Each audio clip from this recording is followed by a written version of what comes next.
Hello friend, today I tell you about myself.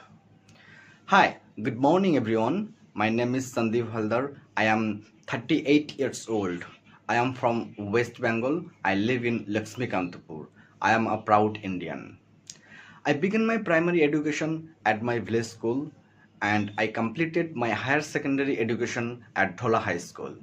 I could not complete my graduation because during my second year my father passed away. Currently I work as a general physician. I have passion for drawing and having completed 6 years of formal training. I also love dancing and have learned 5 different dance styles. Football is my another hobby I enjoy and I often spend my weekend with my family. I aspire to start speaking English, so I am learning to speak in English. I come from a family of 5. My father was a doctor and my mother was a homemaker.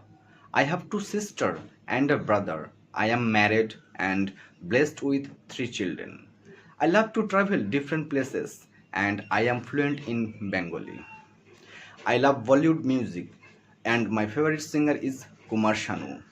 My day start with exercise and I try to avoid junk food and actively participate in local festival and events. And I strongly believe in the power of positive thinking. That's all about me. Thank you so much for giving me this opportunity. All the best.